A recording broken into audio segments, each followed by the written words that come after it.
और कहने लगे कड़ से कन्हैया कि आई तो कोई आदि धर्म की कोई अंत समय पे आई और जे आदि पहले आ जाती होती काय लड़ाई जे आदि पहले आ जाती होती काय लड़ाई।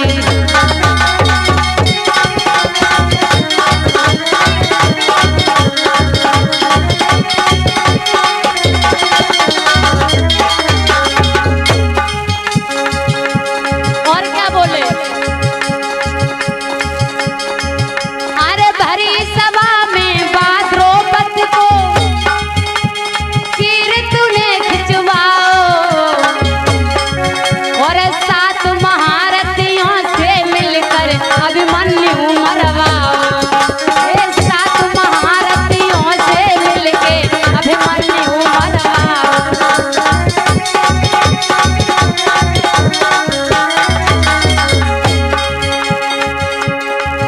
अरे बादल याद गई कहाँ तेरी दया पंडन नाश कराई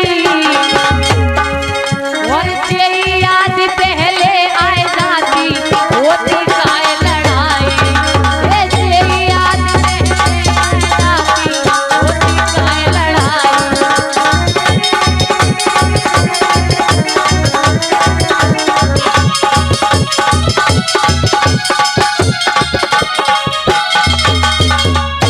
आज तुझे धर्म की याद आई है और उसी समय उसका अंत होता है। जब अंत होता है तो कड़ ने ये कहा था, कड़ बहुत बड़ा दानी था, तो कड़ ने कन्हैया से ये कहा तुम मुझे मार तो दोगे मगर मेरी लाश वहां जलाना जहां जिस जगह पर कोई और कभी पाप नहीं हुआ हो। तो ऐसी संसार में कोई जगह नहीं है जहाँ पाप न हुआ हो। कन्हैया ने सोचा इसे कहाँ जलाएं, तो जहाँ कोई पाप न हुआ हो वहां जलाना मेरी लाश को। तो कन्हैया ने देखा कि कोई ऐसा स्थान नहीं है। श्री कृष्ण भगवान ने 1.5 हाथ की हथेली पे और उस कड़ का अंतिम संस्कार किया। जब 1.5 हाथ की हथेली पे किया तो चलती ज्वाला से आवाज आई, बोले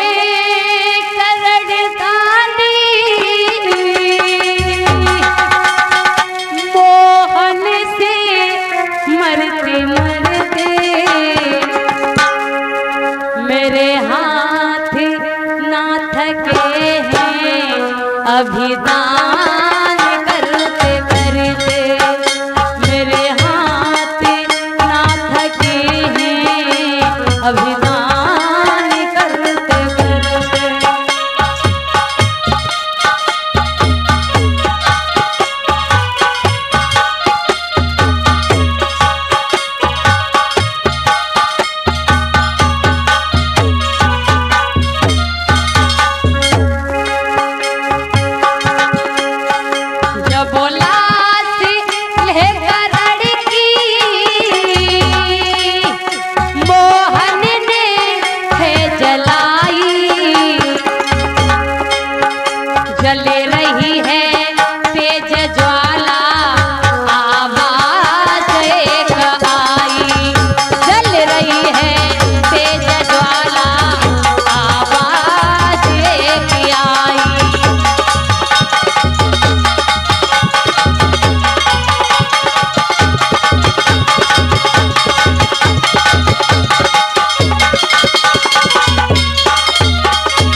मेरे श्रोतागण बंधुओं, अंत समय उनका अंतिम संस्कार कर दिया जाता है। और जब वो वहां से आए तो अर्जुन बड़े खुश है कि बोले कुंती मैया से, माँ देखो मैंने आज कड़ का वध कर दिया। और जो कुंती ने जो सुनी कि कड़ का वध हो गया सो एकदम से जमीन पे बैठ गई और बोले बेटा तूने ये क्या किया? क्यों? अरे कड़ कोई गैर नहीं था, तेरा अपना भाई था। उसी समय पे अर्जुन बोले माँ ये तूने बहुत बड़ी गलती की, अगर तू मुझे पहले बता देती कि अर्जुन मेरा भाई है तो अर्जुन कड़ तो कड़ का वध नहीं होता। उसी समय अर्जुन ने स्त्री जाति को एक श्राप दे दिया। कौन सा दिया? औरत कितनी भी विदसी हो, यह लक्षण इन पर आता है और इनके पेट में पानी तो बात तक, इनके पेट में बात तो क्या पानी तक नहीं समाता है। उसी दिन उन्होंने ये श्राप दे दिया कि माँ आज के बाद किसी भी औरत के पेट में कोई बात नहीं रुक सकती है, क्योंकि अगर तू ये बात बता देती तो आज कड़ का वध नहीं होता। ये श्राप दे दिया। तूने आज गौर करी हो गई, तुम्हारी पत्नी चाहे कितनी प्यारी हुई और तुम अपनी पत्नी से कितना भी प्रेम करला और कोई पेट की बात बता दियो, जब तक जे सवेरे लोग दूसरे से कहला ले तो कहने चैन पर हो कहेंगे जरूर, क्योंकि वो जो श्राप लगा हुआ है ना वो तो होना ही है। तब से किसी स्त्री के पेट में बात नहीं रुक सकती है। कोई ऐसी एकाध स्त्री होगी जो अपने पेट में बात रख लेती है, लेकिन कोई ऐसी स्त्री नहीं है जो बात को रोक सके, क्योंकि अर्जुन का दिया हुआ ये श्राप है। जब कड़ मारा गया अब दुर्योधन को और गुस्सा आ गई कि हमारा तो कड़ू मारोगे। सोईवान ने अश्वत्थामा को भेजा कि जाओ द्रौपदी के 5 पुत्रों के शीश को काट लाओ। द्रौपदी गंगा के किनारे पांडव श्री कृष्ण के साथ यमुना जी पर स्नान करने गए और ये द्रौपदी अपने शिविर में यानी अपने सैन कक्ष में लेटी हुई थी 5 बेटाओं को लेकर। अश्वत्थामा को पता नहीं था कि जो बेटा है या पांडव है। उन्होंने पांडवों के शीश मंगाए और इतने दिनों से दुर्योधन मारता कोई पांडव मरा ही नहीं। सो आओ में कटारी लेके और द्रौपदी के शिविर में घुसे। जब द्रौपदी के शिविर में घुस गया तो वहां ने देखी कि जी पांडव लेटे सो रात के अंधेरे में, मतलब एक एक के सिर पकड़े काट के धले, पकड़े काट के धले जोली में और लाए के बोलो दुर्योधन से देख लो हम काट लाए। तुम्हें इतने दिन है तुमने भीमसेन को नहीं मार पाओ, आज हम एक ही रात में 5 पांडव को मारे आए। दुर्योधन ने कही तो बहुत होशियार है, ऐसा कर हमें शीश दिखा। तो शीश दिखाए क्योंकि 5 पुत्रों को तो शीश थे। जब शीश दिखाए तो दुर्योधन ये बोला कि मुझे तू इसमें से भीमसेन का शीश ढूंढ के दे दे, मुझे भीमसेन का शीश चाहिए। अब अश्वत्थामा में 5 शीश में ढूंढने लगो कि भीमसेन को शीश कौन सा है। सो जो बेटा भीमसेन का था चेहरा मिलता था भाई निकाल के दे दो, देखो जो है ये भीमसेन का शीश है। दुर्योधन के पेट में कुछ शंका थी कि ये झूठ कहता है। दुर्योधन के हाथ में शीश दिया और उसने यूं करके शीश को मिसला तो वो शीश फूट गया। सोई शंका है, सोई शंका हो गई कि अश्वत्थामा ये तो तूने बहुत बड़ा अनर्थ कर दिया। अरे मेरी दुश्मनी पांडवों से थी, बच्चों से नहीं थी। बच्चों का कितना बड़ा दुख होता है, कितना कष्ट होता है ये मुझे पता है कि महाभारत के युद्ध में मेरा बेटा लक्ष्मण मारा गया है। तूने तो मेरा वंश ही खत्म कर दिया। ये 5 पांडवों के शीश नहीं उनके पुत्रों के शीश हैं। तो यहाँ 2 कारण हुए हैं, यहीं पर दुर्योधन की मौत हो जाती है। जब भीमसेन ने दुर्योधन की जंगा को तोड़ दिया था अभिमन्यु के मरने से, अछोत नाम तालाब के किनारे बैठा बैठा ये सिसक रहा था, तब इसने आदेश दिया कि तू जा शीश काट ला। उसी तालाब के किनारे दुर्योधन का स्वर्गवास हो जाता है। कैसे? 2 कारण से हुआ है, 2 प्रकार से।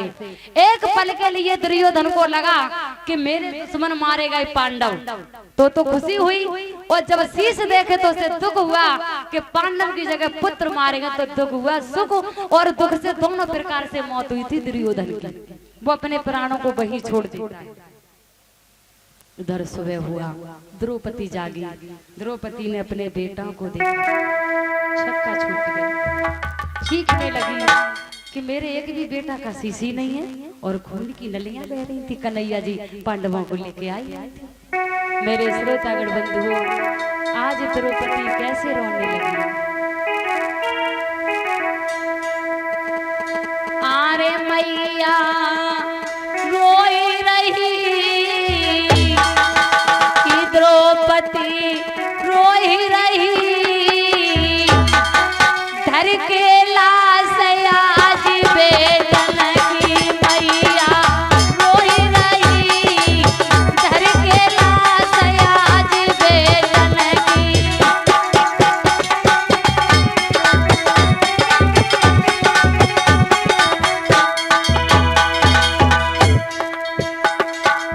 पांच कुमार दुनिया से सिधाए,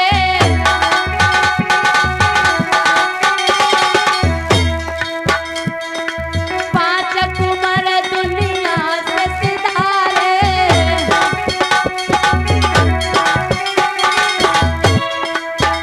और कहाँ तुम सोए गए बंसी वाले।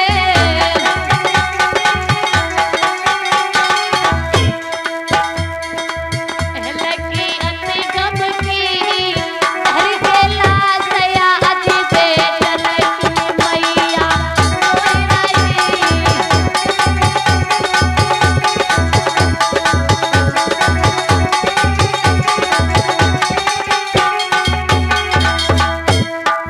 और क्या बोली, ओ बेटा मेरी बोल सुना दे,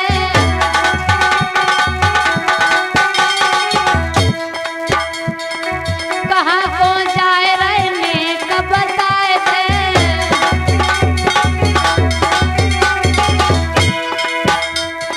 शोभा पंडन की, शोभा पंडन की, धर के लाश आज बेटन की मैया रोई रही, धर के लाश आज बेटन की।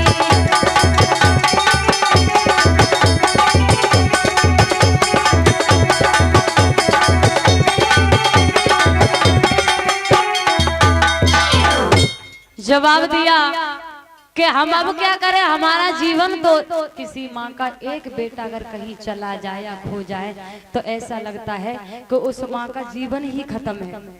लेकिन माँ द्रौपदी के 5 पुत्रों को मार दिया। जैसे ही आए कन्हैया तो कन्हैया से कहा, तन की जाने मन की जाने, जाने चित्त की चोरी, और बस श्याम से कहा छिपो जगे हाथ विश्व की डोरी। वो तुरंत समझ गए कि इन बच्चों का वध किसने किया है। अर्जुन को लेके भागे, अर्जुन को लेके भागे और कहा कि आप मेरे साथ चलो।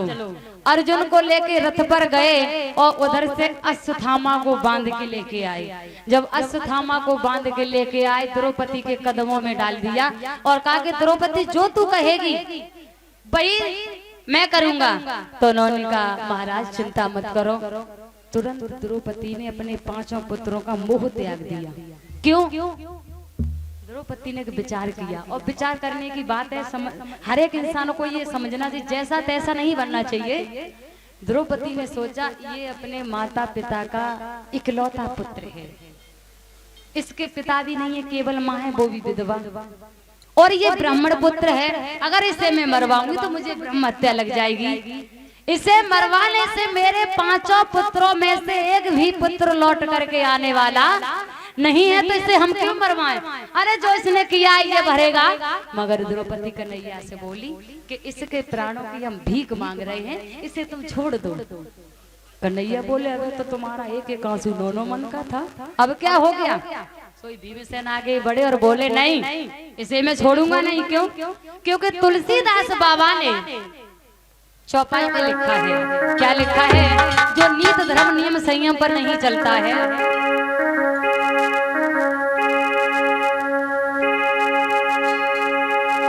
नीत धर्म जो चले न कोई,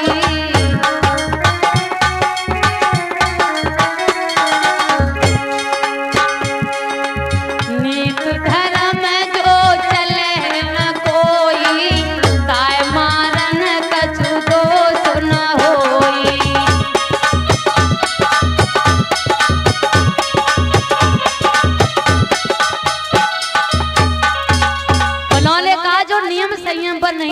उसे मारने में कोई दोष नहीं है। ये तुलसी कृत रामायण में लिखा है तुलसीदास जी ने।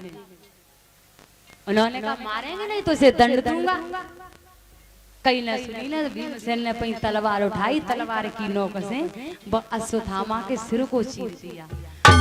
अश्वत्थामा के सिर से तेज मणि को निकाल लिया। अब अश्वत्थामा पागलों की तरह हो गया, ना तो उसके अंदर तेज बल कुछ भी नहीं रहा, पागल की तरह हो गया। और बीच सिर में चौराया निकाल दिया और कहा चले जाओ। लेकिन अश्वत्थामा के दिल की आग नहीं बुझी। बोलो जाने हमारा इतना बड़ा अपमान किया है। तो जो अभिमन्यु थे ना, जो युद्ध में मारे गए, उनकी पत्नी का नाम था उत्तरा देवी। जिस वक्त अभिमन्यु मारे गए उस समय अभिमन्यु की पत्नी उत्तरा देवी के उदर में परीक्षित लाल पल रहे थे और अभी भी पल रहे हैं। पांडवों के वंश में कोई वंश चलाने वाला नहीं है। तो अश्वत्थामा ने सोचा कि हम उत्तरा देवी के गर्भ को जला देते हैं, कोई वंश चलाने वाला नहीं रहेगा।